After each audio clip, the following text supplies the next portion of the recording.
Okay, तो इस trailer का स्टार्टिंग में ही हमें बता दिया जाता है कि इस शहर के ऊपर बनी जो चंदेरी पुराण है, जिसके बारे में कि हमें स्त्री मूवी में भी बताया गया था, उस किताब से कुछ पन्ना गायब था ना भाई। 66 के बाद 80 नंबर पेज है, बाकी पेज कहाँ है? हाँ, तो वो बाकी पेजेस भी अब रुद्र भैया को मिल चुका है और उसे पता चला है कि स्त्री की चले जाने के बाद ही चंदेरी में सरकटा आ जाएगा। असल में पहले ये सरकटा ही वो महिला को मारकर उसे भूत महोदय वाली स्त्री बना दिया था, तो स्त्री के वजह से वो चंदेरी में आ नहीं पा रहा था। लेकिन अब स्त्री चली गई है, सरकटा का रास्ता साफ हो चुका है, तो वो चंदेरी में वापस आ चुका है। पर भाई स्त्री की एंडिंग में तो हमें स्त्री दिख रही थी ना, और वो स्त्री रक्षा करना वाला लाइन को पढ़कर वो चंदेरी की रक्षा भी कर रही थी, जिसके वजह से उसे बाल्टी भर भर के दूध भी चढ़ाया जा रहा था। तो अब ये स्त्री चले जाने की बात कहाँ से आ रहा है पता नहीं, उसका जवाब हमें मूवी में जाके मिलेगा। पर हाँ, स्त्री चली तो गई है और वो जाने के बाद चंदेरी में सरकटा आकर आतंक मचा रहा है। पहले वो महिलाओं को उठा ले जाते हुए दिख रहा है और बाद में पुरुषों को भी अपने वश में करते हुए। वैसे आपको याद है ना, ये सीन को टीजर में भी दिखाया था और अब इस सीक्वेंस से कुछ और शॉट्स को भी दिखाया गया है, जिससे पता चल रहा है कि इसी सीक्वेंस से पहले वो तमन्ना वाली आइटम सॉन्ग आएगा, फिर सरकटा आकर पुरुषों को अपने वश में करेगा और उसके बाद वो तमन्ना के ऊपर भी अटैक करेगा। तो उस सरकटे का सामना करते हुए यहाँ हमें विक्की और श्रद्धा की कैरेक्टर दिखने वाली है। पर यहाँ नोटिस करने वाली बात ये है कि पूरा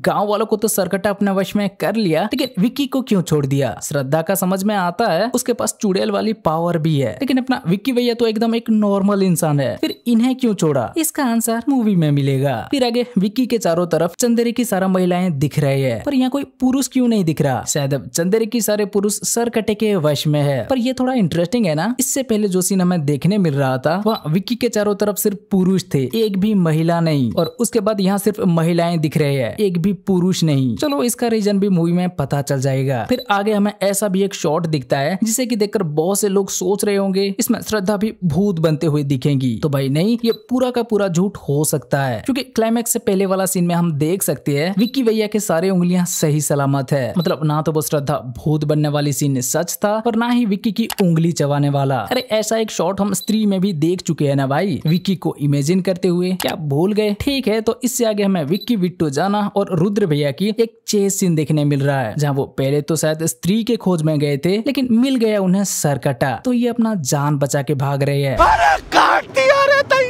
और उसके बाद विक्की, रुद्र भैया, जना और श्रद्धा कुछ प्लान बनाते हुए दिख रहे हैं। पर क्या आपने यहाँ नोटिस किया, इस सीन में बिट्टू नहीं दिख रहा, और इसके बाद भी जब विक्की राजकुमार बन के निकलता है तब भी इनके साथ बिट्टू नहीं दिख रहा। इसका मतलब जैसे पहले पार्ट 1 में विक्की का दोस्त जना स्त्री के वश में था, सेकंड पार्ट में अब सरकटे के वश में बिट्टू रहने वाला है, जिसका की एक झलक हम देख भी चुके हैं। नेक्स्ट हमें देखने मिल रहा है वो सरकटे का अड्डा, जहाँ भाई वो महिलाओं को सफेद कपड़ा पहना के उनका सर मुंडवा के रखा है। मतलब ये भी उस स्त्री की तरह निकला, जैसे स्त्री की फर्स्ट पार्ट में सारे पुरुषों को स्त्री बंद करके रखी थी, वैसे अब इसमें भी सरकटे सारे महिलाओं को यहाँ कैद करके रखा है, जिसे देखने के बाद मन में सवाल उठने लगता है कि ये करना क्या चाहता है, इसका मकसद क्या है? स्त्री को तो चंदेरी वालों से बदला लेना था, इसीलिए वो शहर वालों को। लेकिन एक मिनट, जब चंदेरी वाले नहीं सरकटे की वजह से ये स्त्री मारी गई और भूतनी भी बनी, तो वो सरकटे को छोड़कर चंदेरी वालों को परेशान क्यों कर रही थी? चलो अब ये राज भी उसी के साथ चली गई है, स्त्री वापस आते ही पता चल जाएगा। लेकिन भाई ये सरकटे की मकसद क्या है? श्रद्धा के कैरेक्टर जैसे बोल रही थी, महापूजा के आखिरी दिन तक उसे रोकना ही होगा, वरना महाविनाश होगा। भाई ये डायलॉग को देखकर ऐसा लग रहा है सरकटे कुछ बड़ा प्लान कर रहा है, सिर्फ आतंक मचाने के लिए ही तो वो ये नहीं कर रहा। अगर उसे सिर्फ आतंक ही मचाना होता तो वो महिलाओं को मार देता, लेकिन अभी तक वो उन महिलाओं को जिंदा रखा है। इसका मतलब उसका मकसद कुछ और है। और क्या हो सकता है? बदला लेना? लेकिन बदले का हकदार तो ये खुद है, इसी ने शायद चंदेरी वालों को भड़का के स्त्री को मारा, तो उल्टा स्त्री को इस सरकटे से बदला लेना चाहिए था, ना कि ये किसी और से अपना बदला ले। पर इस सरकटे की कहानी को देखा जाए तो स्त्री को मारने के बाद कुछ तो इस सरकटे के साथ भी बुरा हुआ होगा, नहीं तो ये सरकटे भूत ही क्यों बनता? हो सकता है बाद में सरकटे का सच्चाई जानने के बाद कोई राजकुमार सरकटे को मार दिया हो, हाँ शायद। और ये बात जब रुद्र भैया को पता चला होगा तो वो विक्की को अभी राजकुमार बनाकर फिर से बकरा बना रहे हैं, जैसे फर्स्ट पार्ट में इसे दूल्हा बनाए थे। लेकिन ये बदले के बाद एक और पॉसिबिलिटी भी दिख रहा है जो कि सरकटे का मकसद हो सकता है, और वो है पावर। हाँ मतलब वैसे तो सरकटे अभी भी पावरफुल दिख रहा है, लेकिन कंप्लीटली नहीं, अभी भी उसके अंदर कुछ कमी है, जैसे कि उसका सर और बॉडी की अलग अलग होना। इससे उसे प्रॉब्लम हो रहा होगा ना भाई। जहां भी जाओ सर को अपने साथ लेके जाओ, अलग अलग रहे तो बॉडी कुछ देख भी नहीं, बोल भी नहीं पाएगा, कोई भी साउंड सुन नहीं पाएगा, और ना ही सर अपने बॉडी के बिना ढंग से कुछ कर पाएगा। और हम सरकटे का बॉडी को भी देख सकते हैं, उसका बॉडी हीलिंग हो नहीं रहा। तो क्या पता मामला कुछ ऐसा हो कि अगर उसका सर बॉडी में ज्वाइंट हो जाए तो उसका बॉडी ठीक हो जाएगा और वो डबल पावरफुल भी बन जाएगा, जिसके बाद उसे स्त्री से डरने की भी और कोई जरूरत नहीं पड़ेगा। और ये सब तभी हो सकता है जब ये वो शैतान मूवी के जैसे कुछ कांड करे, इसीलिए भी वो महिलाओं को ला रहा होगा। हाँ ब्रो, श्रद्धा की वो डायलॉग को देखा जाए तो वो महाविनाश वाली पॉइंट यही हो सकता है, क्योंकि इसने अगर महिलाओं के जरिए अपना मकसद हासिल करके पावरफुल बन गया तो वो सिर्फ इस चंदेरी के लिए नहीं, पूरी दुनिया के लिए खतरा बन सकता है, मतलब महाविनाशक बन सकता है। हाँ पर ये तो सिर्फ हमारा एक थ्योरी है भाई, आपको इसके बारे में क्या कहना है हमें कमेंट करके बताओ। लेकिन इसे छोड़ो, सरकटे के मकसद के बाद इस मूवी में और भी तो बहुत सारे क्वेश्चन मार्क है भाई, जैसे कि स्त्री, उसे इस ट्रेलर में मेकर्स कहीं नहीं दिखाए और ना ही स्त्री के बारे में ज्यादा कुछ चर्चा किए। बस एक आध सीन में दिखाए कि विक्की की टीम स्त्री को ढूंढने गए है, और ट्रेलर के लास्ट में जाके स्त्री की एक शॉट दिखाई है, वो भी आधा सेकंड से भी कम के लिए। बाकी पूरा ट्रेलर में तो वो सरकटे का आतंक को ही दिखा रहे थे। क्लाइमैक्स के सीन में भी आपने देखा होगा ना, स्त्री वहां नहीं दिख रही थी, सिर्फ विक्की और श्रद्धा ही दिख रहे थे। तो अब स्त्री का क्या हुआ, वो वापस कैसे आएगी, और आएगी भी तो वो सरकटे से अपना बदला कैसे लेगी, वो देखना काफी इंटरेस्टिंग होगा। क्योंकि पार्ट 1 में हमने देखा था चोटी के बिना स्त्री कुछ भी नहीं, तो सिर्फ इसकी चोटी काट दो, उससे इसकी शक्ति खत्म हो जाएगी। बिना पावर के वो सरकटे से कैसे लड़ेगी। और अभी अगर आप यहाँ सोच रहे हो कि श्रद्धा की कैरेक्टर स्त्री को चोटी वापस कर देगी और स्त्री सरकटे को आराम से हरा देगी, तो भाई नहीं, ये चुड़ैल के ऊपर अभी भी भरोसा नहीं किया जा सकता। पार्ट 1 में ये क्या बोल रही थी याद है ना, जैसे और लोग खोए हैं वैसे मैंने भी अपना कोई खोया है। अच्छा ऐसा है तो फिर स्त्री तो उनमें से किसी को मारी भी नहीं थी, आखिर में वो सब लोगों को छोड़ देती है, नहीं देखा क्या। तो अगर ये चुड़ैल भी किसी को खोया है, फिर तो आखिर में उस बस में वो जिसके लिए यहाँ आया था उसे लेकर जाते हुए दिखना चाहिए था ना। पिछले 3 साल से मैं यहाँ पूजा के समय आती हूँ। अच्छा 3 साल से आती है क्या, फिर तो 3 साल में वो जरूर मर चुका होगा। लेकिन फिर भी ये चुड़ैल पर भरोसा नहीं किया जा सकता भाई, ये भी पावर की भूखी है, तो ये शायद स्त्री की चोटी वापस नहीं करेगी। तो स्त्री बिना पावर के सरकटे से लड़ेगी कैसे, ये भी देखना काफी इंटरेस्टिंग होगा। फिर आगे विक्की का राजकुमार बनना, सरकटे लोगों को अपना वश में करना और विक्की को वश में ना कर पाना, वो रहस्यमयी महिला, अरे भेड़िया और मुंजिया का कनेक्शन भी तो है। ऊपर से बोला जा रहा है कि इसमें अक्षय कुमार के कैमियो भी होगा। मतलब सच में ये ट्रेलर काम कर गया, और इतने सारे क्वेश्चन मार्क के साथ इस मूवी को लेकर हमारा इंटरेस्ट को नेक्स्ट लेवल पर पहुंचा दिया। बहुत बढ़िया भाई, अब उन सारे सवालों का जवाब ढूंढते हुए थिएटर में बहुत मजा आएगा। लेकिन हम सोच रहे थे जब जना के पास अपना ब्रह्मास्त्र भेड़िया है तो वो भेड़िया को क्यों नहीं बुला लेता, वो तो एक पूरा का पूरा सुअर खा जाता है, पूरा इंसान को खा जाता है। तो वो अगर यहाँ आकर सरकटे का सर खा जाए तो सरकटे खत्म